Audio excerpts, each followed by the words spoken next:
24వ అధ్యాయం 24వ వచనం 25వ వచనం 24 నుండి 27 వరకు చదవండి. 9వ అధ్యాయంలో పాపమును నివారణ చేయుటకును దోషము నిమిత్తము ప్రాయశ్చిత్తము చేయుటకును శుభాంతము వరకున్నట్టి నీతిని బయలుపరచుటకును దర్శనమును ప్రవచనమును ముద్రించుటకును అతి పరిశుద్ధ స్థలమును అభిషేకించుటకును ఈ జనమునకు పరిశుద్ధ పట్టణమునకును 70 వారములు విధింపబడిను. యెరూషలేమును మరలా కట్టించవచ్చునని ఆజ్ఞ బయలుదేరిన సమయము మొదలుకొని అభిషిక్తుడకు అధిపతి వచ్చు వరకు 7 వారములు పట్టునని స్పష్టముగా గ్రహించుము. 62 వారములు తొందరగా సమయములందు పట్టణపు రాచ వీధులను కందకములను మరలా కట్టబడును. ఈ 62 వారములు జరిగిన పిమ్మట ఏమీ లేకుండా అభిషిక్తులు నిర్మూలము చేయబడును. వచ్చునట్టి రాజు యొక్క ప్రజలు పవిత్ర పట్టణమును పరిశుద్ధ ఆలయమును నశింపచేయుదురు. వారి అంతము హఠాత్తుగా వచ్చును మరియు యుద్ధ కాలాంతము వరకు నాశనము జరుగునని నిర్ణయింపబడిను. అతడు 1 వారం వరకు అనేకులకు నిబంధనను స్థిరపరచును. అర్ధవారమునకు బలిని నైవేద్యమును నిలిపివేయును. హేయమైనది నిలుచు వరకు నాశనము చేయువాడు వచ్చును. నాశనము చేయువాడికి రావలేదని నిర్ణయించిన నాశనము ముగింపు వరకు ఇలాగూ జరుగును. మంచిది. దానియేలు గ్రంథం 9వ అధ్యాయంలో ఉన్నటువంటి ప్రవచనం మనం ఇప్పుడు చదువుకున్నాం.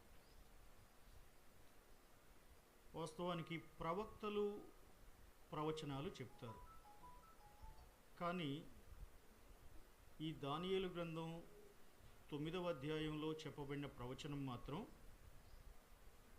గాబ్రియేలు దేవదూత చెప్పాడు.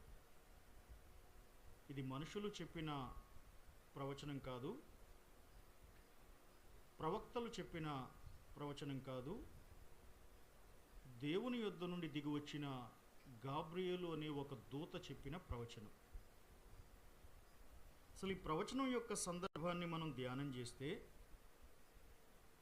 ఇశ్రాయేలు ప్రజలు దేవునికి అవిధేయులైన కారణాన, తిరుగుబాటు చేసిన కారణాన దేవుడు వారిని 70 సంవత్సరాలు బబులోను రాజైన నెబుకద్నెజరుకు బానిసలుగా చెరపట్టబడిపోవడానికి అనుమతించాడు.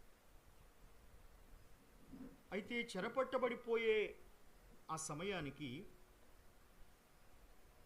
నెబుకద్నెజరు యెరూషలేము మీద దండయాత్ర చేసి, యెరూషలేము యోదయ దేశమంతటినీ కూడా అగ్నితో కాల్చివేసి, సొలొమోను కట్టించిన యెరూషలేము మందిరాన్ని కూడా అగ్నితో కాల్చివేసి, పునాదులను సైతం, పునాది రాళ్లను సైతం ఏనుగు అంబారీలతో, పెద్ద పెద్ద ఏనుగు తొండాలతో వాటిని పెకలించి వేశాడు. మనమేదో మొక్క పీకినట్టుగా ఏనుగులను పిలిపించి ఏనుగుల తొండాల చేత యెరూషలేము దేవాలయము యొక్క పునాదులన్నిటినీ కూడా, పునాది రాళ్ళన్నిటినీ కూడా నెబుకద్నెజరు తొలిచివేశాడు. తొలిచివేసి యూదులలో కాస్త బలము కలిగిన వారు, కాస్త జ్ఞానం కలిగిన వారు, తనకు పనికొస్తారు అనుకున్న వారందరినీ కూడా వెంటబెట్టుకొని వెళ్ళాడు. అలా వెంటబెట్టుకొని నెబుకద్నెజరు వెళ్ళిన తర్వాత, వెళ్ళినటువంటి వారు కొంతమంది అప్పటి వరకు వారి దగ్గర ఉన్నటువంటి పాత నిబంధన ప్రతులు కొన్ని తీసుకువెళ్ళారు. పాత నిబంధన గ్రంథంలోని కొన్ని వెళ్ళిన తర్వాత కొంతకాలం చెరలోనికి వెళ్ళినా, బానిసలుగా వెళ్ళినా కొంతకాలం భక్తిగానే బతికారు.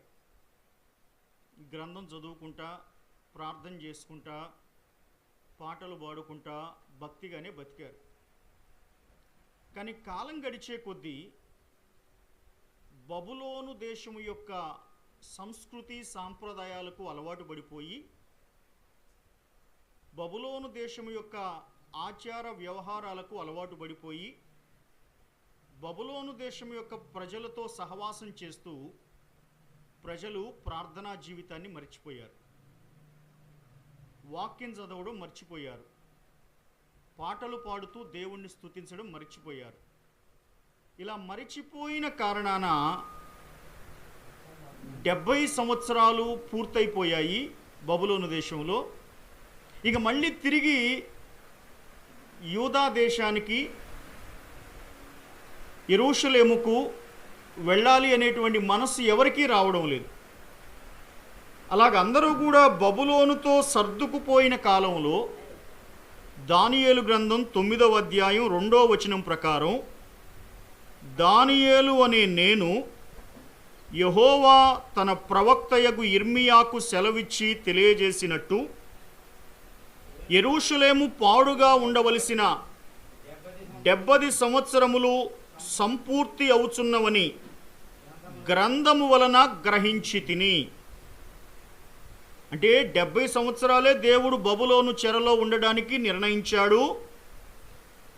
ఆ 70 సంవత్సరాలు కూడా సంపూర్ణమవుతూ ఉన్నాయి అని దానియేలు ఎలా తెలుసుకున్నాడు అని అడిగితే, దానియేలు గ్రంథం చదవడం వల్ల తెలుసుకున్నాడట. ఏ గ్రంథం చదివాడు దానియేలు? అక్కడ రాశాడు 2వ వచనంలో, ఇర్మియా ప్రవక్త రాసిన గ్రంథాన్ని చదివాడు. దానియేలు చదివిన మాట ఏమిటంటే, ఇర్మియా గ్రంథం 25వ అధ్యాయం,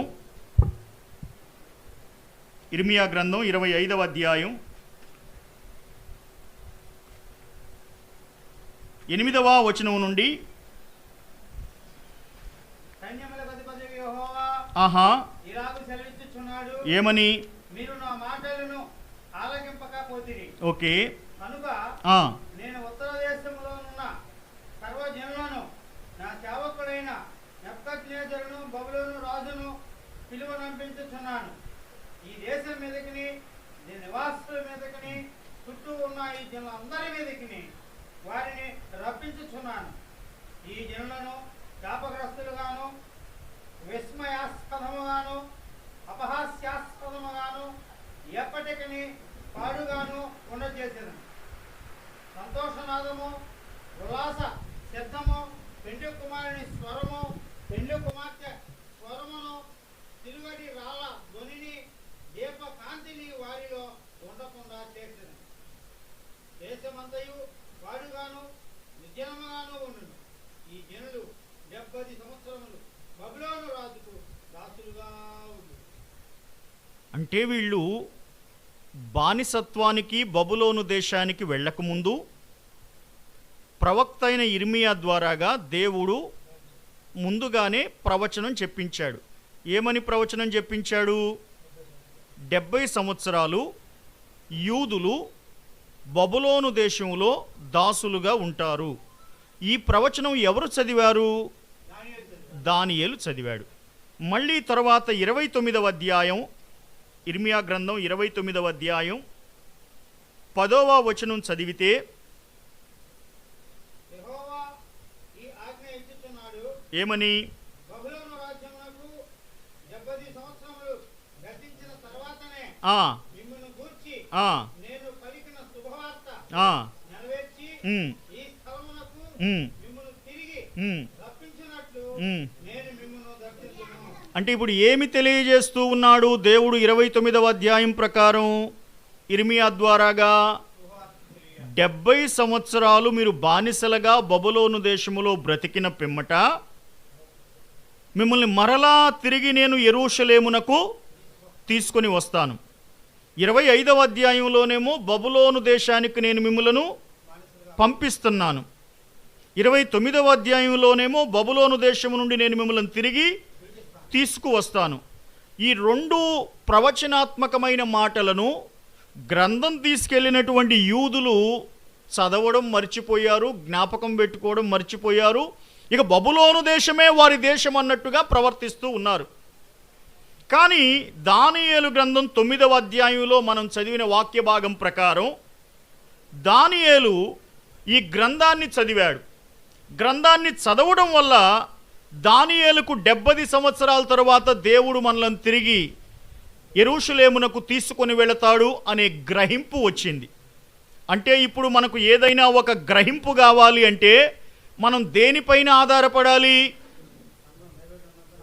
ఏదైనా ఒక సంగతిని, ఒక విషయాన్ని విచారించాలి అంటే, ఏదైనా ఒక అర్థాన్ని, అనుసరించేటువంటి వ్యూహాన్ని తెలుసుకోవాలి అంటే మనం ఆధారపడవలసినటువంటి సత్య ప్రమాణము ఏదైనా ఉందంటే అది గ్రంథము, లేఖనము, పరిశుద్ధమైన గ్రంథం. ఈ గ్రంథం చదివిన తరువాత, సంగతి తెలుసుకొని గ్రహించిన తరువాత 3వ వచనం నుండి, దానియేలు గ్రంథం 9వ అధ్యాయం 3వ వచనం నుండి 20వ వచనం వరకు దానియేలు ఒక సుదీర్ఘమైన ప్రార్థన చేశాడు. మీరు ఆ ప్రార్థనకు ఏదైనా ఒక పేరు పెట్టగలుగుతారా? అది ఏ రకమైన ప్రార్థన అని? నా పాఠం అర్థమైందా?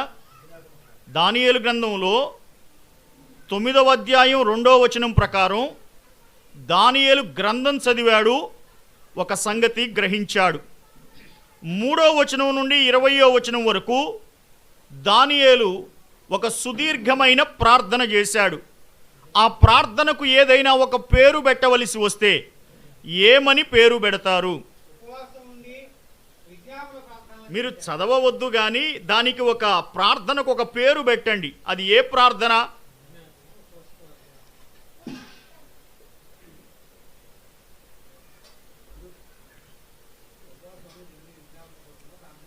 మీరు మొదటి 3వ వచనం చదివి ఒక కంక్లూషన్కి వచ్చేస్తున్నారు. నేను 3వ వచనం నుండి 20వ వచనం వరకు ఉన్న ప్రార్థన అంతటినీ కూడా క్రోడీకరించి ఒక తలకట్టు ఇవ్వమని అడుగుతున్నాను. ఆ ప్రార్థనకి ఏమని పేరు పెట్టవచ్చు?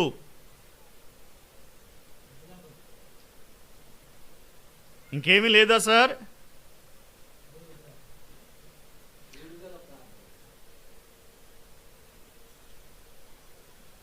ఆ ప్రార్థనలో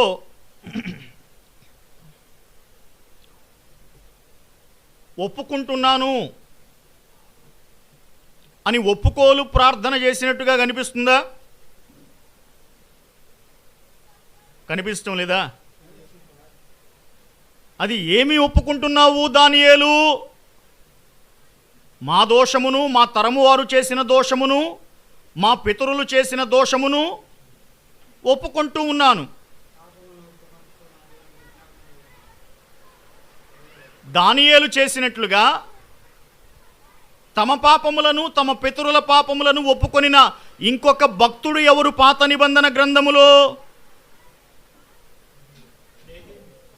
నెహెమ్యా. నెహెమ్యా ఏమని ప్రార్థన చేశాడు? నా దోషమును, మా దోషమును, మా పితరుల దోషమును మేము ఒప్పుకొనుచూ ఉన్నాము. ఈ కాంబినేషన్ చూసారా? గ్రంథం చదవడం వల్ల వచ్చిన గ్రహింపు, ఆ గ్రంథాన్ని అనుసరించి చేసిన ఒప్పుకోలు ప్రార్థన. గ్రంథం చదవడం వల్ల వచ్చిన గ్రహింపు, ఆ వాక్యాన్ని, ఆ గ్రహింపును అనుసరించి చేసిన ప్రార్థన. ఈ ప్రార్థనకు వాక్యానుసారమైన ప్రార్థన అని పేరు పెట్టవచ్చు. వాక్యాన్ని అనుసరించి చేసే ప్రార్థన. మన సొంత మేధావితనాన్ని ప్రదర్శించే ప్రార్థన కాదది. ప్రార్థన చేయమంటే కొంతమంది తెలివితేటలన్నీ ప్రార్థనలోనే చూపిస్తారు. మాటలు, వాళ్ళ మాటలన్నీ కూడా చాలా విచిత్రంగా ఉంటాయి. పెద్ద పెద్ద పదాలన్నీ ఉపయోగిస్తూ ఉంటారు. ప్రార్థన చేయండి అయ్యా అంటే సర్వజగద్రక్షక పరిపాలకుడవైన అఖిలాండ నాయక బ్రహ్మాండ కోటిక అని వీడి పదప్రయోగాలన్నీ కూడా ప్రార్థనలోనే ప్రయోగిస్తూ ఉంటాడు. అదే ప్రార్థన? సొంత పైత్యం కాదది. ఇంకొంతమందిని ప్రార్థన చేయమంటే ప్రార్థనలో ప్రసంగం చేస్తాడు. అవునా? వీడు ప్రార్థన చేస్తున్నాడో తెలియదు, ప్రసంగం చేస్తున్నాడో తెలియదు. అంతేనా? ఇంకొంతమందికి పక్కనోడు ఎవడైనా నచ్చనోడు వచ్చి మందిరంలో కూర్చుంటే వాడి మీద వీడి ఉగ్రతా పాత్రలన్నీ కుమ్మరించే ప్రార్థన చేస్తాడు.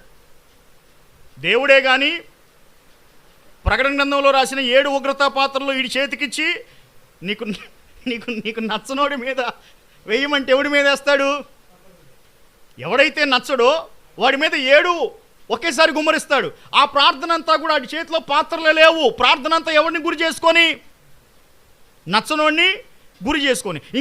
ఇంకొంతమంది అయితే వారి అవసరాలను బట్టి ప్రార్థన చేస్తారు. అయితే దానియేలు చేసిన ప్రార్థన చదివిన వాక్యాన్ని అనుసరించి ప్రార్థన చేశాడు. మీరు బాగా ఆలకించాల్సినటువంటి విషయం ఏంటంటే, దేవుడు ఎవరికి సమీపంగా ఉంటాడు అని అడిగితే గ్రంథాన్ని చదివి గ్రహించే వారికి, ఆ గ్రంథంలో ఉన్న వాక్యాన్ని అనుసరించి ప్రార్థన చేసేవారికి దేవుడు సమీపంగా ఉంటాడు. దానియేలుకు దేవుడు సమీపంగా ఉన్నాడా లేదా?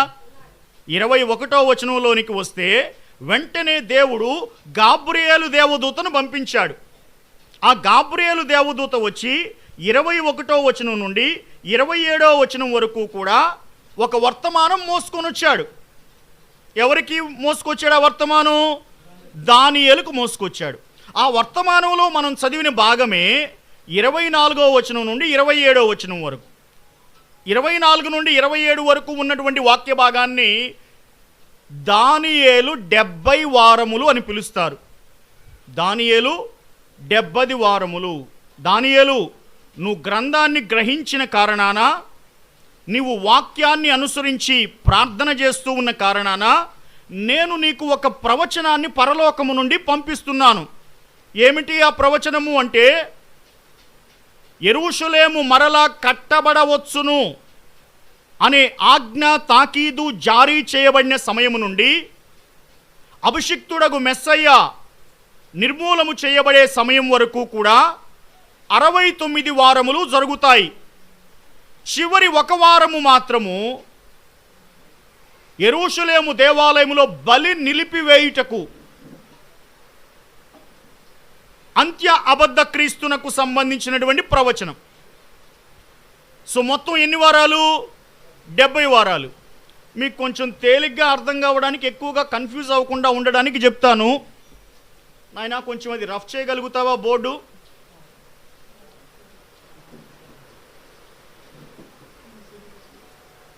ఎక్కడుంది అది?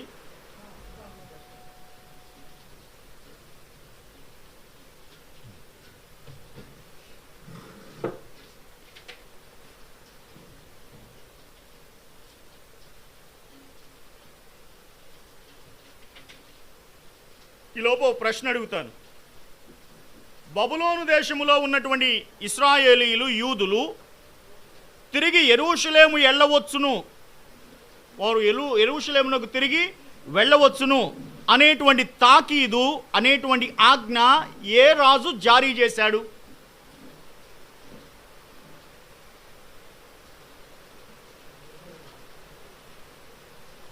బబులోను దేశములో ఉన్నటువంటి యూదులు 70 సంవత్సరాలు పూర్తయిన తర్వాత తిరిగి యెరూషలేము వెళ్ళవచ్చు అనేటువంటి తాకీదు, అనేటువంటి ఆజ్ఞ ఎవరు జారీ చేశారు? ఏ రాజు జారీ చేశాడు?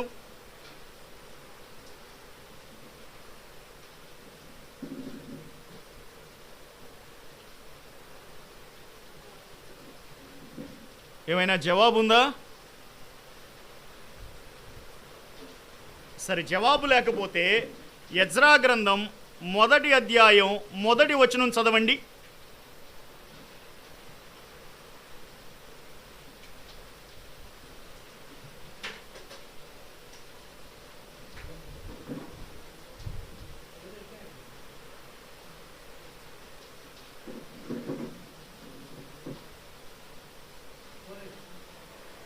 అయ్యా, 1వ అధ్యాయం ఎజ్రా గ్రంథం 1వ వచనం ప్రకారం ఏ రాజు యూదులను తిరిగి యెరూషలేము వెళ్ళడానికి అనుమతినిచ్చాడు, ఆజ్ఞ జారీ చేశాడు అంటే పారసీకపు దేశపు రాజైన కోరేషు ఆజ్ఞ ఇచ్చాడు. కానీ ఇక్కడ విషయం ఏంటంటే,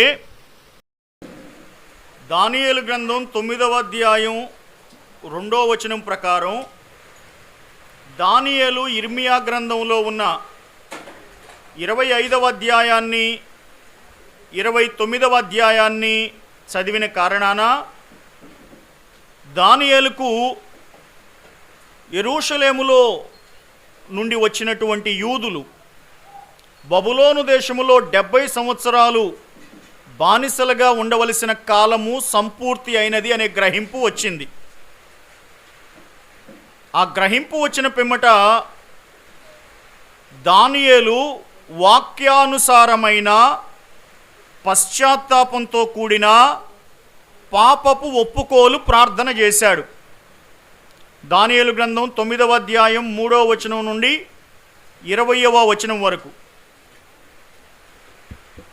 ఆ వాక్యానుసారమైన ప్రార్థన గ్రంథము చదవడం వలన వచ్చిన గ్రహింపు, ఈ 2 అనుభవాలను బట్టి ఆనందించిన దేవుడు దానియేలు దగ్గరికి గాబ్రియేలు దేవదూతను పంపించి 21వ వచనం నుండి, దానియేలు గ్రంథం 9వ అధ్యాయం 21వ వచనం నుండి 27వ వచనం వరకు ఒక సుదీర్ఘమైనటువంటి సంభాషణ ప్రవచన రూపంలో తెలియజేశాడు. ఆ సుదీర్ఘమైనటువంటి ప్రవచనాత్మకమైన సంభాషణలో 24వ వచనం నుండి 27వ వచనం వరకు ఉన్న అంశాన్ని దానియేలు 70 వారములు అని పిలుస్తారు. ఈ దానియేలు 70 వారాలను మనం 3 భాగాలుగా విభజించవచ్చు. మొదటిది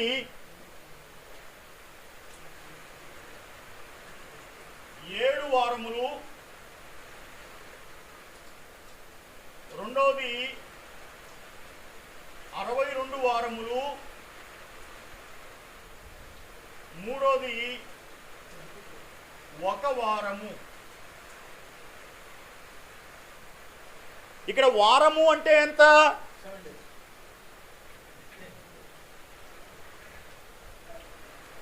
మనకి నార్మల్గా జనరలైజేషన్ చేసినటువంటి క్యాలెండర్ ప్రకారం వారము అంటే 7 రోజులు. కానీ ఇక్కడ దానియేలు 70 వారములలో 1 వారము అంటే 7 సంవత్సరాలు. 1 వారం అంటే 7 సంవత్సరాలు. పాత నిబంధన గ్రంథములో యాకోబు వెళ్ళి రాహేలును ప్రేమించి మొదటిగా ఎవరిని పెళ్లి చేసుకున్నాడు? రాహేల్నా లేయానా? లేయాని పెళ్లి చేసుకున్న తర్వాత రాహేలు కావాలి అంటే ఇంకొక వారము నాకు నీవు. అప్పుడు వారము అన్నప్పుడు ఎన్ని సంవత్సరాలు లెక్క వచ్చాయి? 7 సంవత్సరాలు. ఆ ప్రామాణికాన్ని బట్టి 70 వారములు అంటే 70 ఇంటూ 7 సంవత్సరాలు మొత్తం ఎన్నేళ్ళు అవుతాయి? 1 వారము ఈజ్ ఈక్వల్ టు 7 సంవత్సరాలు. ఇప్పుడు 7 వారాలు ఎంత? 7 ఇంటూ 7 49 సంవత్సరాలు. 62 వారాలు ఎంత? 62 ఇంటూ 7 ఎంత అయ్యారు?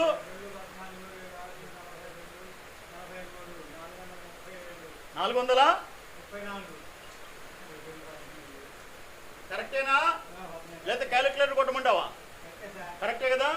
434. 1 వారం అంటే 1 ఇంటూ 7 ఎంత? 7 సంవత్సరాలు. మొత్తం కలిపితే ఎంత రావాలి? 400.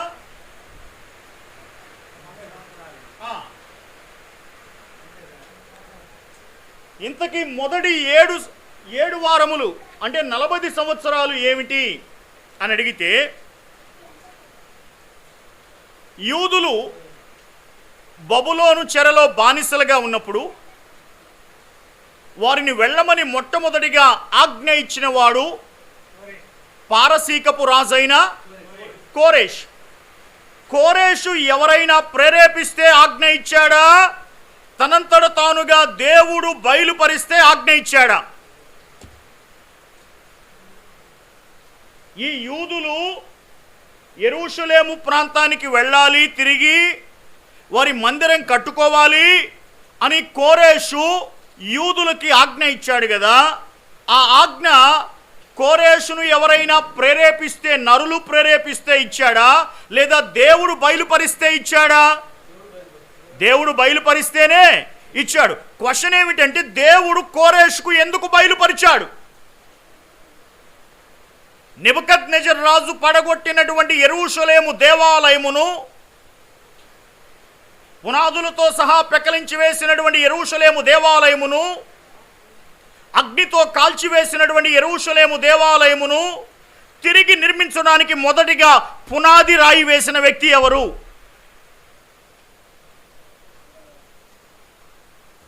సార్, నా ప్రశ్నకు జవాబు చెప్పాలి. నెబుకద్నెజరు నాశనం చేసిన యెరూషలేము దేవాలయమును సొలొమోను నిర్మించగా, నెబుకద్నెజరు నాశనము చేసిన యెరూషలేము దేవాలయమును తిరిగి కట్టించడానికి మొదటిగా మూలరాతిని, పునాది రాతిని వేసిన వారు ఎవరు? ఎవరు? జెరుబ్బాబెల్. రైట్.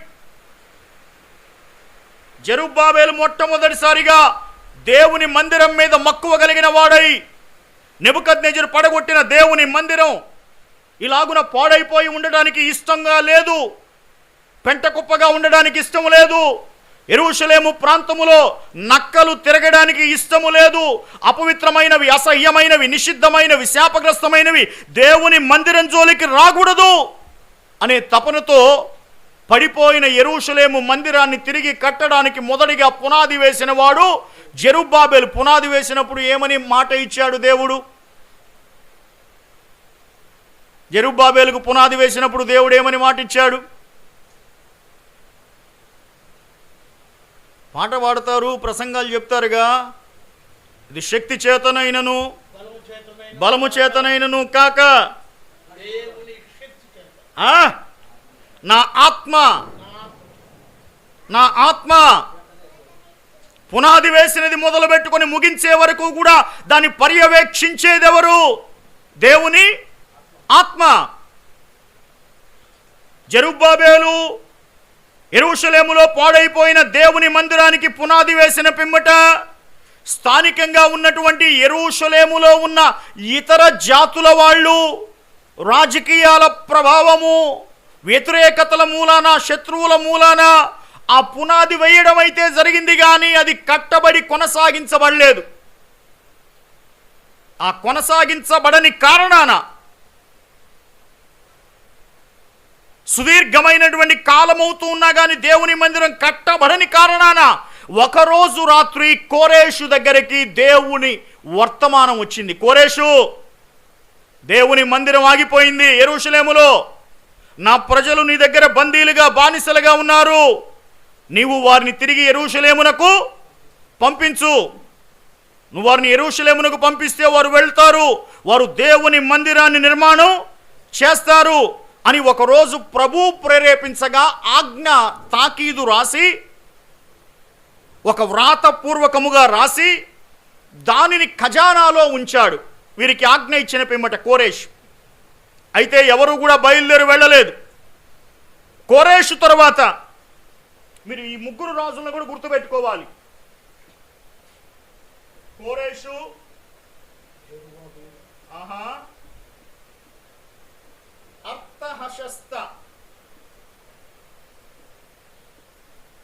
అర్తహషస్త తరువాత దర్యావేషు. ఈ కోరేషు ఆజ్ఞ ఇచ్చాడని ఎక్కడ రాశాడు మనకి? ఎజ్రా గ్రంథం 1వ అధ్యాయం 1వ వచనం. కానీ ఈ ఆజ్ఞ ఇచ్చినప్పుడు ఎవరు వెళ్ళలేదు. మరి ఎలా వెళ్ళారు అని అడిగితే మీరు చదవండి ఒకసారి. ఎజ్రా గ్రంథం 7వ అధ్యాయం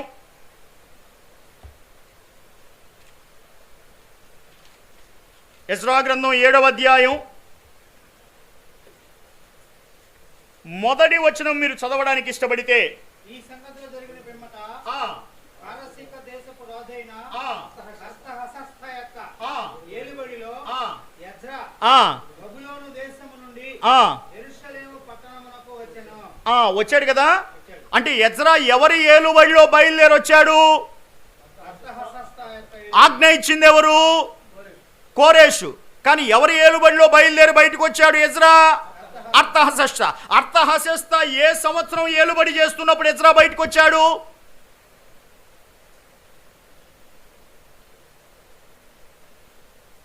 ఏడవ అధ్యాయం 7వ వచనం చదవండి. మరియు రాజైన ఆ అర్తహషస్త ఏలుబడి యందు ఆ 7వ సంవత్సరం 7వ సంవత్సరం. ఇశ్రాయేలీయులు ఏ సంవత్సరం? 7వ సంవత్సరం అంటే అర్తహషస్త రాజు ఎన్నేళ్ళు అవుతుంది? 7వ సంవత్సరం 7 ఏళ్ళు అవుతున్నప్పటికీ పరిపాలన ప్రారంభించి ఎంతకాలం అవుతుంది? 7 సంవత్సరం 7 ఏళ్ళు అవుతుంది. ఇప్పుడు అర్తహషస్త 7వ సంవత్సరం ఏలుబడి చేస్తూ ఉన్న కాలంలో ఎజ్రా గ్రంథం 7వ అధ్యాయం 1వ వచనం ప్రకారం ఎజ్రా ఒక గుంపు యూదులను తీసుకొని బబులోను దేశం అనే కల్దీల దేశము నుండి యెరూషలేమునకు బయలుదేరి వచ్చాడు. దేనికోసం?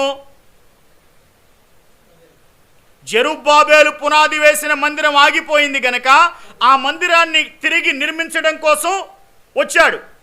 ఇంతవరకు ఓకేనా? రైట్. ఇప్పుడు నెహెమ్యా గ్రంథం 2వ అధ్యాయం 1వ వచనం చదవండి.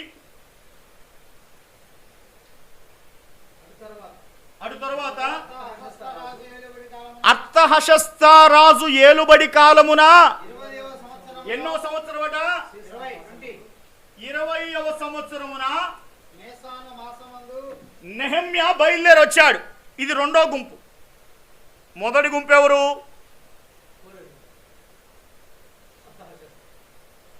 రాజులు కాదు అన్నగారు.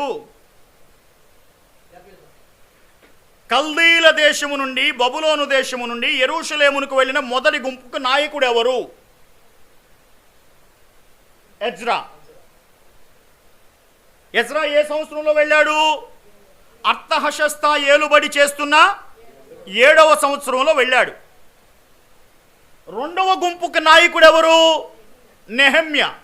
నెహెమ్యా ఏ సంవత్సరంలో వెళ్ళాడు? అర్తహషస్త రాజు ఏలుబడి చేస్తున్న 20వ సంవత్సరంలో వెళ్ళాడు. వీళ్ళిద్దరికీ మధ్యలో గ్యాప్ ఎంత ఉంది? 13 సంవత్సరాల గ్యాప్ ఉంది. రెండు గుంపులుగా వెళ్ళారు. అసలు యెరూషలేము మందిరం కట్టాలని మూలరాతిని పునాదిని వేసింది ఎవరు? జెరుబ్బాబెల్. ఆగిపోయింది ఎందువల్ల? శత్రువులు, రాజకీయ పరిస్థితులు జెరుబ్బాబెల్ని కట్టనివ్వకుండా ఆపితే దేవుడు ఎవరితో మాట్లాడాడు?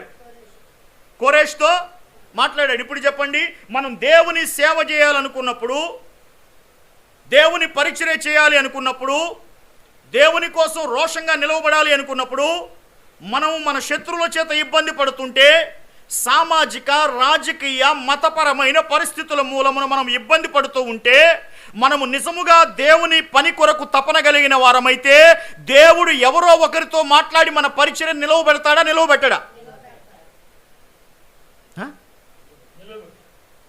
సో పాఠం ఏంటి ఇప్పుడు?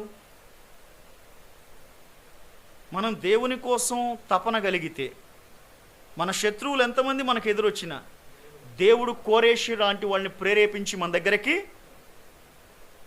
సహాయం కోసం నిలవబెడతాడు. ఇది పాఠం. కోరేషు ఆజ్ఞ ఇచ్చాడు. ఆజ్ఞ ఇచ్చిన కోరేషు చనిపోయాడు. చనిపోయాక అర్తహషస్త రాజు రాజయ్యాడు. ఆయన రాజైన 7వ సంవత్సరంలో ఎజ్రా వెళ్ళాడు. ఎజ్రా వెళ్ళిన 13 ఏళ్ళకి మళ్ళీ నెహెమ్యా వెళ్ళాడు. వీళ్ళిద్దరూ కూడా వెళితే వీళ్ళకి ఎదురుగా అడ్డుగా ఉన్న వాళ్ళు ఎవరు? కడుతూ ఉన్నప్పుడు, మందిరం కడుతున్నప్పుడు వాళ్ళకి శత్రువులుగా ఉన్న వాళ్ళు ఎవరు?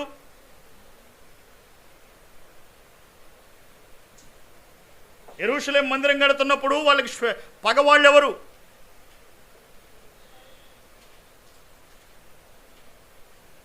అరే, సన్బల్లట్టు ఒక పేరు నేను చెప్పానుగా, ఇంకో పేరు మీరు చెప్పొచ్చుగా. లేదు, రెండు నన్నే చెప్పమంటారా? టోబియా, సన్బల్లట్టు టోబియా, వాళ్ళిద్దరూ ఎదురు తిరిగితే వాళ్ళకి కొంతమంది తోడైతే వీళ్ళకి బలం కావాల్సి వచ్చింది. ఎవరికి? ఎజ్రాకు నెహమ్యాకు బలం కావాల్సి వస్తే ఆ బలం ఇచ్చిన వాడు దర్యావేష్. ఆ బలం ఇచ్చిన వాడు దర్యావేష్. ఎక్కడుంది? చదవండి అయ్యా. దానియేలా, మీకు ఒక విషయం చెప్పనా? దానియేలు గ్రంథంలో ఉన్న దర్యావేషు మాదీయుడు. ఇప్పుడు నేను చెప్పిన దర్యావేషు పారసీకుడు. అయ్యారు సింహాల గుహలో వేయించారే ఆ దర్యావేషు ఉన్నాడే, ఆయన మాదీయ జాతికి చెందినవాడు, మాదీయుల రాజు. ఇప్పుడు మనం చెప్పుకుంటున్నామే అతను పారసీకుల రాజు. పేరు ఒకటే, కానీ వారి రాజ్యాలు, పరిపాలనా విధానాలు వేరు. రైట్. ఎజ్రా గ్రంథం 6వ అధ్యాయం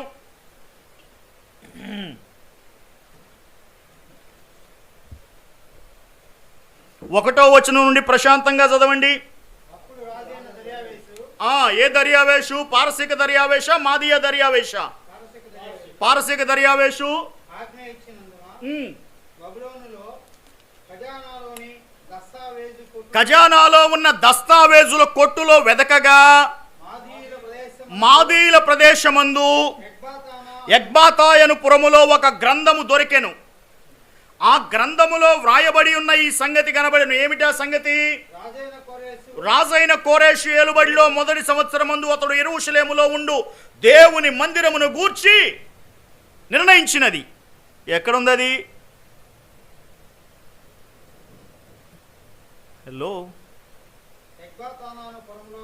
అన్నగారు, గ్రంథం ఎక్కడుందని కాదు, కోరేషు రాజు యెరూషలేం మందిరం కట్టుకోమని ఇచ్చిన ఆజ్ఞ ఎక్కడుంది? ఇందాక 1వ అధ్యాయం 1వ వచనం చదివామా? ఎజ్రా గ్రంథంలో చదివామా? ఆ కింద వాక్య భాగాల్లో ఏముంది? అన్నగారు, మీరు దానియేలు 9:2 చదువుతున్నారా? ఎజ్రా 1, ఎజ్రా 1లో కోరేషు మనస్సును ప్రేరేపించగా ఆ కోరేషు ఏమన్నాడు? మీరు వెళ్ళి దేవుని మందిరాన్ని కట్టుకోండి అని 3వ వచనంలో చెప్పాడా లేదా? ఆ చెప్పిన సంగతి మొత్తం కూడా తాకీదు రాయించి ఒక చోట పెట్టగా ఆ తాకీదును వెతికింది ఎవరు? దర్యావేష్.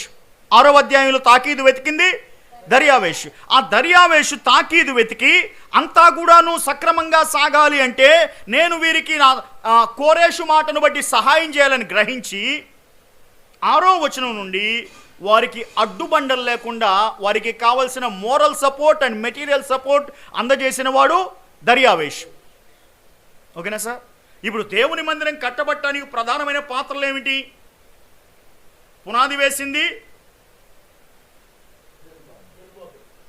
పునాది వేసింది ఎవరు? జెరుబ్బాబెల్. వెళ్ళడానికి మొదటిగా ఆజ్ఞ ఇచ్చింది కోరేషు. కోరేషు ఆజ్ఞను బట్టి తన ఏలుబడి 7వ సంవత్సరంలో పంపించింది అర్తహషస్త.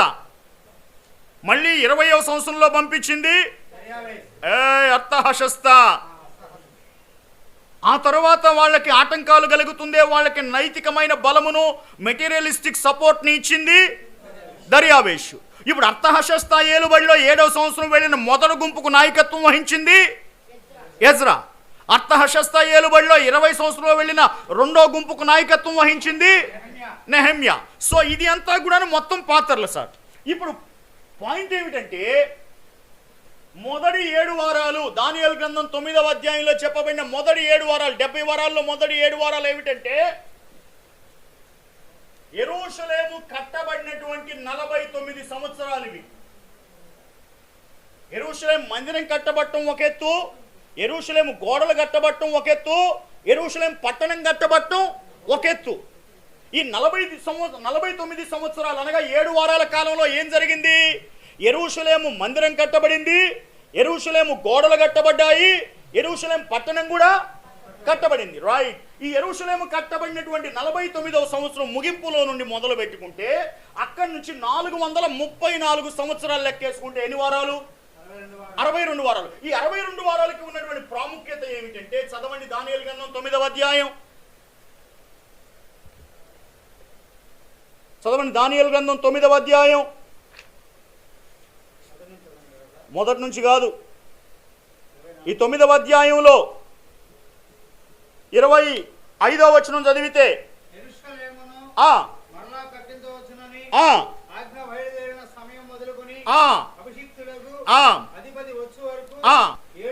ఏడు వారములు పట్టున. 7 వారాలు ఏమిటి?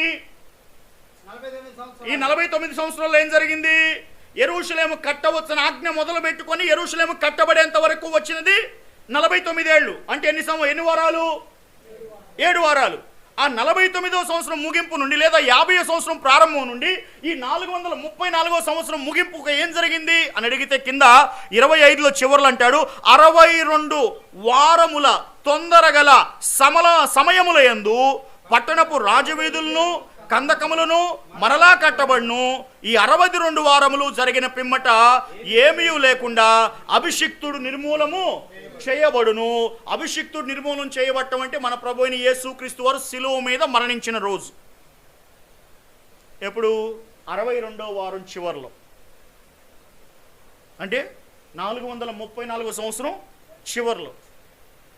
దీన్ని క్యాలిక్యులేషన్ చేయాలి అంటే మ్యాథమెటికల్గా పెద్ద పెద్ద మహామేధావులందరూ కూడాను బుర్రలు బద్దలు కొట్టుకొని తల బీకేసుకొని జుట్టు బీకేసుకొని వాదాలు పెట్టుకొని మూల భాషల్లోకి వెళ్ళి హీబ్రూ భాషలోకి వెళ్ళి లాటిన్ వల్గేట్లో ఏమి రాశాడా, సెప్ట్యూజెంట్ గ్రీకు భాషలో ఏమి రాశాడా, తోరా తనాక్ హీబ్రూ భాషలో ఏమి రాశాడా అని మొత్తం కూడా కూలంకషంగా పరిశీలించి తేల్చి చెప్పినటువంటి సారాంశాన్ని నేను మీకు సింపుల్గా చెప్తున్నాను. ఎవరికైనా బాగా దీని మీద పట్టుండి ఆశుండి నేను నేర్చుకుంటాను, సంఖ్యాబలం మీద నాకు మంచి పట్టుంది అంటే రండి, ఓకేనా? దానికి రారు. ఎవరికైనా రోగం వస్తే రండి ప్రార్థన చేస్తానంటే మాత్రం పరిగెత్తుకుంటూ వస్తారు, అంతేనా? సరే, పాఠం మొత్తం ఎన్ని వారాలు అయింది? 7, 62 మొత్తం కలిపితే ఎంత అనగారు? ఎన్ని వారాలు? 7 వారాలు 62 వారాలు కలిపితే ఎంత? 69 వారాలు. మొత్తం వారాలు ఎన్ని? 70. 70లో 69 పోతే ఇంకా ఎన్ని వారాలు ఉంటాయి? 1 వారం ఉంది. ఆ వారం ఎప్పుడు? ఆ వారం జరిగిపోయిందా, జరగాల? ఎప్పుడు జరుగుతుందా? ఏదో ఒకటి ముందు చెప్పేస్తే ఏది కరెక్టో ఆయనే ఎంచుకుంటాడు, ఏది తప్పు ఆయనే చెబుతాడు అన్నట్టుగా మొత్తం 3 రకాలు చెప్పారు. జరిగిందని ఒకళ్ళు, జరుగుతుందని ఒకళ్ళు, జరగాలని ఒకళ్ళు.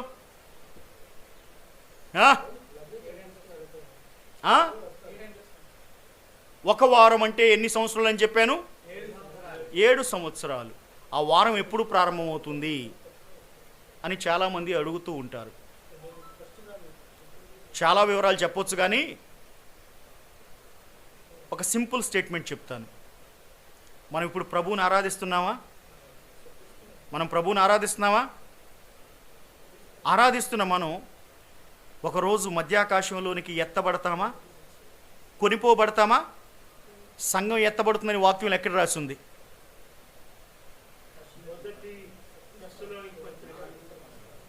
చదవండి, ఆ మాట బాగుంటుంది. 1 తెస్సలోనిక పత్రిక 4వ అధ్యాయం 13, 16 చదవండి ఒకసారి. వద్దొద్దు, మనకు ఆ ఒక్క మాటే చాలు. 16వ వచనం చదవండి.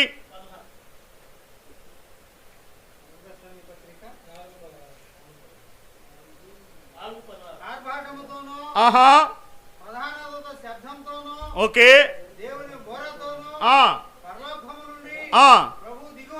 ఓకే. సమాధుల్లో ఉన్న వాళ్ళు ముందుగా లేచి మధ్యాకాశంలో ఉన్న యేసుక్రీస్తు ప్రభు వారిని ఎదుర్కొంటారు. ఆ తర్వాత సజీవులమయ్యుండు మనము సజీవులముగానే ఉన్న పలంగానే భూమి మీద నుండి ఎవరి సహాయం తీసుకోకుండా పక్షికి రెక్కలొస్తే ఆకాశంలో ఎట్టా ఎగురుతుందో అట్టా మనం ఎగిరి మధ్య ఆకాశంలోనికి వెళ్ళిపోతాం. దానినే సంఘం ఎత్తబట్టం అంటారు.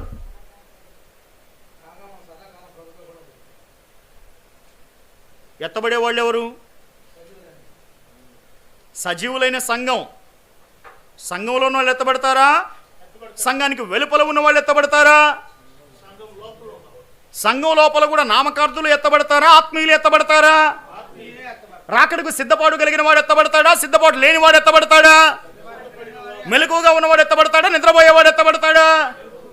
రైట్. ఇప్పుడు ఎత్తబడే గుంపులో ఉండాలా, విడవబడే గుంపులో ఉండాలా? ఏ రోజైతే మనం ఎత్తబడతామో ఆ రోజున 7వ వారం ప్రారంభమవుతుంది.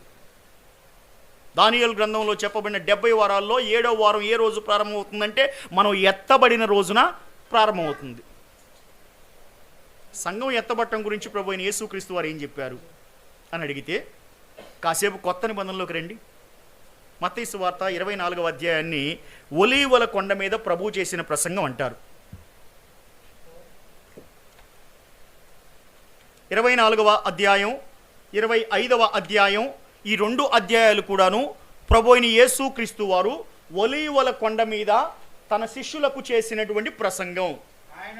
సార్ వద్దు, just I'm giving you the thank you. అదే ఒలీవల కొండ ప్రసంగాన్ని మార్కు సువార్తలో 13వ అధ్యాయంలో కూడా రాశాడు. ఎన్నో అధ్యాయం? మత్తయి సువార్తలో ఎక్కడ రాశాడు? 24, 25. మార్కు సువార్తలో ఎక్కడ రాశాడు? లూకా సువార్తలో ఎక్కడ రాశాడు? 21. సమవీక్షణ సువార్తలు, సినాప్టిక్ గాస్పెల్స్, ఈ 3 సువార్తల్లో కూడా ఒలీవల కొండ మీద ప్రభు అయిన యేసుక్రీస్తు వారు చేసిన ప్రసంగం లిఖించబడింది, రికార్డ్ చేయబడింది. ఏ అధ్యాయాలు? మత్తయి సువార్త 24, 25, మార్కు సువార్త 13, లూకా సువార్త 21. ఈ 3 సువార్తల్లో కూడా యేసుక్రీస్తు ప్రభువారు ఒలీవల కొండ మీద ఒక ప్రసంగం చేశాడు. ఆ ప్రసంగంలో నేను 2వ రాకడలో వచ్చే సమయానికి, మధ్యాకాశంలోనికి వచ్చే సమయానికి, సంఘాన్ని పైకి ఎత్తుకుపోయే సమయానికి కొన్ని గుర్తులు ఉన్నాయి, కొన్ని సూచనలు ఉన్నాయి అని చెప్పాడు. వాటి గురించి నేను ఇప్పుడు ప్రసంగం చేయదలుచుకోవడం లేదు, కానీ అవన్నీ చెప్పిన తర్వాత ఒలీవల కొండ మీద ప్రసంగంలో ప్రభు ఒక ఉపమానం చెప్పాడు. ఏమిటి ఆ ఉపమానం?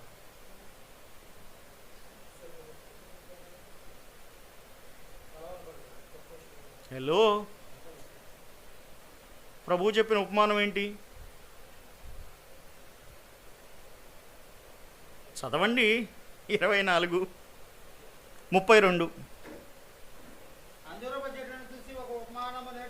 రైట్. ఏ ఉపమానం అది? అంజూరపు చెట్టును గూర్చిన ఉపమానం. ఏమిటా ఉపమానము?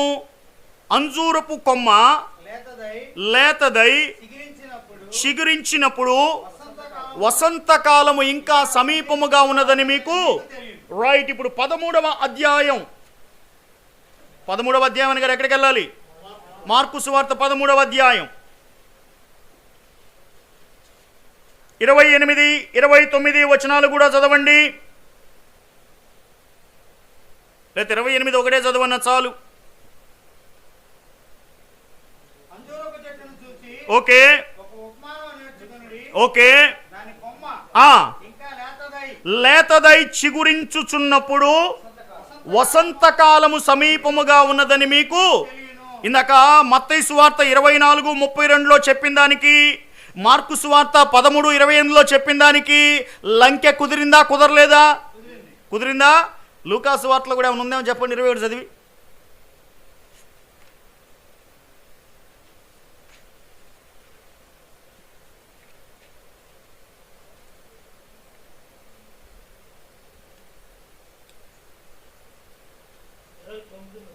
ఇరవై 29 చదవండి ఒకసారి. ఏమని?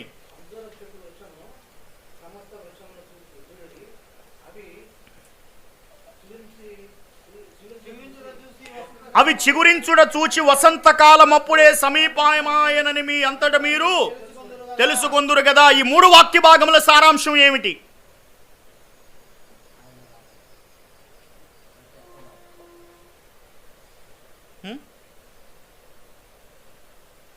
ఈ 3 వాక్య భాగముల సారాంశం ఏమిటి?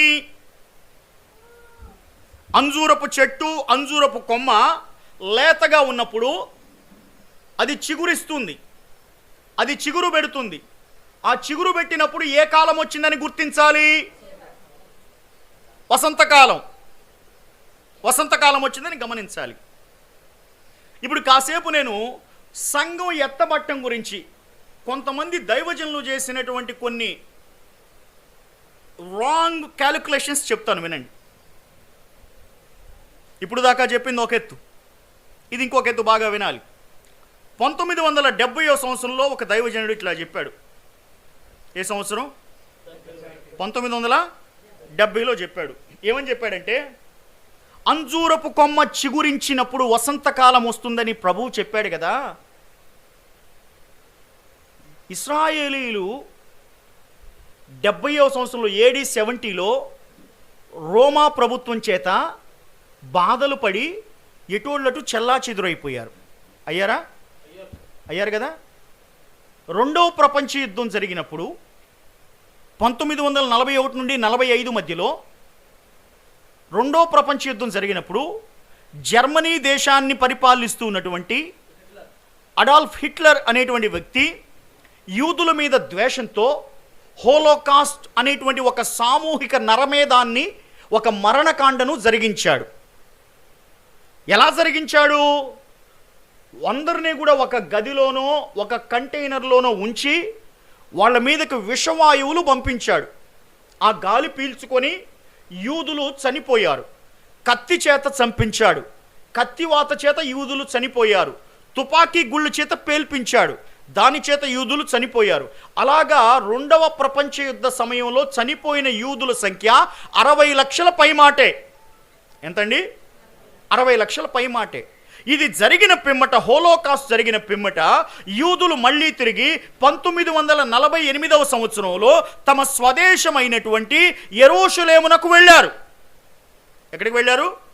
యెరూషలేమునకు, అంటే ఆ పాలస్తీనాకు వెళ్ళారు. ఆ పాలస్తీనాకు యెరూషలేమునకు వెళ్ళిన సందర్భాన్ని ఆ దైవజనుడు 1970వ సంవత్సరంలో అంజూరపు కొమ్మ చిగురించడంగా వ్యాఖ్యానం చేశాడు.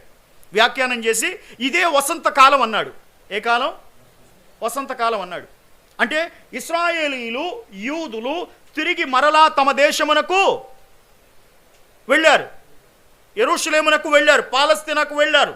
ఆ వెళ్ళిన దాన్ని ఈ 32వ వచనం 24వ అధ్యాయం మత్తయి సువార్త ప్రకారం దేంతో పోల్చాడు దైవజనుడు? అంజూరపు కొమ్మ చిగురించింది. చిగురించినప్పుడు ఏమొచ్చింది? వసంతకాలం వచ్చింది. అంటే ఇప్పుడు ఇశ్రాయేలీలందరూ కూడా యెరూషలేము వెళ్ళారు, ఇశ్రాయేలీలందరూ పాలస్తీనా వెళ్ళారు. వెళితే ప్రభువు చెప్పిన వసంతకాలం వచ్చింది, ప్రభువు చెప్పిన అంజూరపు కొమ్మ చిగురించింది అని చెప్పి 1948లో వెళ్ళారు కదా.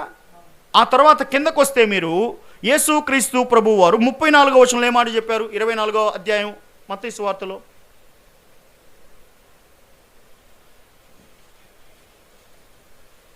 మత్తయి సువార్త 24:34.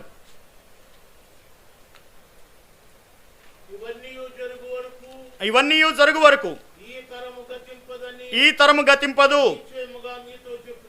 అంటే ఈ తరం గతించే సమయం నేను వచ్చేస్తానని అర్థమట. తర్వాత మార్కు సువార్త 13వ అధ్యాయం 30వ వచనం.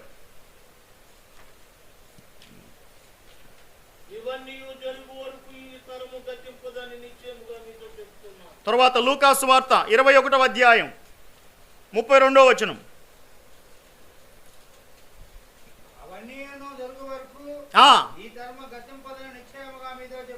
సో ఈ దైవజనుడు 1970వ సంవత్సరంలో చేసిన వ్యాఖ్యానం ఏమిటంటే, 1948లో ఇశ్రాయేలీలు, యూదులందరూ కూడా పాలస్తీనాకి, యెరూషలేముకు వెళ్ళారు గనక వాళ్ళు వెళ్ళిన తర్వాత ఒక తరం గడిచిద్ది. ఆ తరం గడిచేలోపు ప్రభువైన యేసుక్రీస్తు వారు వచ్చేస్తాడని చెప్పాడు.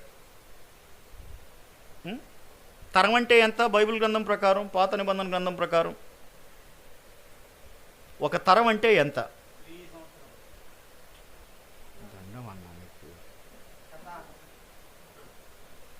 ఒక తరం అంటే ఎంత?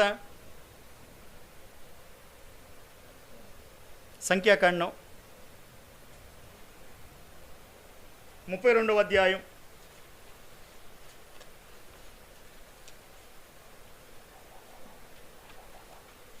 32వ అధ్యాయం వచ్చారా?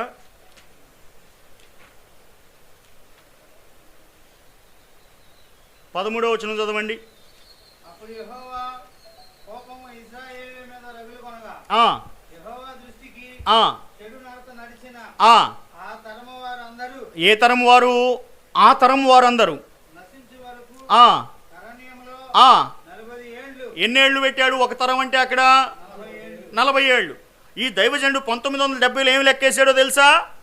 1948లో ఇశ్రాయేలీలు యూదులందరూ కూడా పాలస్తీనాకు వెళ్ళి పోగయ్యారు గనక, చెదిరిపోయిన వారందరూ మళ్ళీ గుంపుగా కూడుకున్నారు గనక 1948 నుండి ఇంకో 40 సంవత్సరాలు అదనంగా కలిపితే మొత్తం ఎంత అయింది? 1948 ప్లస్ 40 ఎంత? 1988. సో ఆయన ఏం చెప్పాడంటే 1988వ సంవత్సరంలో ప్రభు అయిన యేసు క్రీస్తు వారు వస్తున్నారు, మనం ఎత్తబడతామని చెప్పాడు. సార్ విన్నారా? ఇది ఒక తప్పు. రెండోది, 1997లో ఇంకో పెద్ద ఆయన బయలుదేరాడు. నేను చెప్పే వాళ్ళందరూ కూడాను ఆర్డినరీ వాళ్ళు కాదు, బాగా మూల భాషలు చదివిన వాళ్ళు, ప్రార్థన చేసుకునే వాళ్ళు, పెద్ద పెద్ద సంఘాలకు ప్రతినిధులు. వాళ్ళు చేసినటువంటి ఆధ్యాత్మికమైన తప్పులు కొన్ని చెప్తున్నాను. ఇంకో పెద్ద ఆయన బయలుదేరాడు. ఆయన ఏం చెప్పాడంటే 1997వ సంవత్సరంలో చెప్పాడు ఆయన. రెండో ఆయన ఏమన్నాడంటే 2000 సంవత్సరంలో ప్రభు అయిన యేసుక్రీస్తు వారు వచ్చేస్తున్నాడు, అందరూ సిద్ధపడండి అని చెప్పాడు. ఏ సంవత్సరంలో? ఎట్టా చెబుతున్నావు పెద్ద ఆయన అని అడిగితే, ఆది కాండంలో 6 రోజులు విశ్రాంతి, 6 రోజులు పనిచేసి దేవుడు 7వ రోజున విశ్రాంతి తీసుకున్నాడు కదా. పాత నిబంధన అంతా లెక్కేసుకుంటే 4000 సంవత్సరాలు, కొత్త నిబంధన లెక్కేసుకుంటే 2000 సంవత్సరాలు, మొత్తం ఎన్ని సంవత్సరాలు అయింది? 6000 సంవత్సరాలు అయింది. దేవుడు 6 రోజులు పనిచేసి 7వ రోజు విశ్రాంతి తీసుకున్నట్టుగా 6000 సంవత్సరాలు పని అయిపోయింది. 7000 సంవత్సరాలు మనం అడుగు పెడుతున్నాం. అంటే 2001లోకి మనం రాకుండానే సంఘం ఎత్తబడుతుందని చెప్పాడు. ఇది ఇంకో క్యాలిక్యులేషన్. ఎత్తబడ్డామా? ఎత్తబడలేదు కదా. రైట్. ఈ రెండు అయిపోయిన తర్వాత ఇంకొక ఆయన బయలుదేరాడు 2001లో. ఆ పెద్ద ఆయన ఏమన్నాడంటే, ఇక ఆయన థియరీ చెప్పాలంటే నా క్లాస్ సరిపోదు, మీకు ఆకలి అయింది కాబట్టి నేను ఎసెన్స్ చెబుతున్నాను వినండి. ఆయన ఏమన్నాడంటే 2011వ సంవత్సరం మే నెల 21వ తారీఖున యుగాంతం వచ్చేసిద్ది, యేసుక్రీస్తు వస్తున్నాడు, సంఘం అంతా సిద్ధపడండి అని చెప్పాడు. ఆయన డేటుతో సహా చెప్పాడు. పైన వాళ్ళు ఇద్దరు సంవత్సరాలే చెప్పారు. ఏ సంవత్సరం? 1988, 2000. ఈ 2 సంవత్సరాల్లో వస్తారని వరుసగా చెప్పుకొచ్చారు. మూడు ఆయన ఏ సంవత్సరం చెప్పాడు? 2011 మే నెల 21వ తారీఖు అని చెప్పాడు. దాని మీద పెద్ద పెద్ద చర్చలు జరిగినాయి. పాస్టర్ గారు అసలు ఎన్ని ఎందుకు చెబుతున్నావు నువ్వు అని మీరు అడగొచ్చు కాక నన్ను. 7వ వారం ఎప్పుడు ప్రారంభమవుతుంది? 7 సంవత్సరాలు, ఒక వారం, 70వ వారం ఎప్పుడు ప్రారంభమవుతుంది? సంఘం ఎత్తబడిన రోజున ఈ 70వ వారం, ఆ ఒక వారం, ఆ 7 సంవత్సరాలు ప్రారంభమవుతుంది. అంతేనా? కానీ భూమి మీద ఉన్న ఎవరైనా కానీ పలానా తేదీ అని, పలానా వారం అని, పలానా నెల అని, పలానా సంవత్సరం అని చెప్పడానికి ఎవరికైనా హక్కుందా?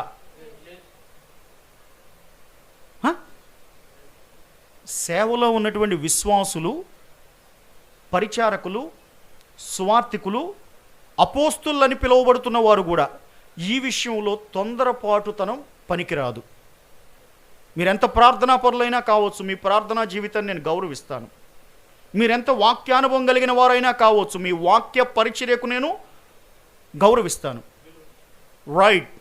కానీ ఒక తేదీని చెప్పారంటే మాత్రం, ఒక సంవత్సరాన్ని చెప్పారంటే మాత్రం, ఒక నెలను ప్రస్తావించారంటే మాత్రం మీతో ఏకీభవించను. పాఠం అర్థమైందా? ఎందుకు ఈ మాట చెప్తున్నావు ఇంత గట్టిగా పాస్టర్ గారంటే, ఈ 3 సందర్భాల్లో 1988లో ప్రభు వస్తాడని, 2000 సంవత్సరంలో ప్రభు వస్తాడని, 2011 మే నెల 21వ తారీఖు ప్రభు వస్తాడని చెప్పినప్పుడు జనాలు వాళ్ళకున్న ఇళ్ళు, పొలాలు, ఆస్తులు మొత్తం అమ్మేసుకొని ప్రభు రాకడకు సిద్ధపడిపోయిన విశ్వాసులు ఎంతోమంది తర్వాత బీదవారుగా మిగిలిపోయారు. ఈ దైవజనులు చెప్పిన మాటలు విని ఉద్యోగాలు వదిలేసుకొని బయట రాష్ట్రాలకు, బయట దేశాలకు సువార్త చెప్పడానికి వెళ్ళి సువార్త చెప్పకుండా యేసు ప్రభు మే నెల 21వ తారీఖు వస్తున్నాడంట అని చెప్పిన వాళ్ళు, యేసు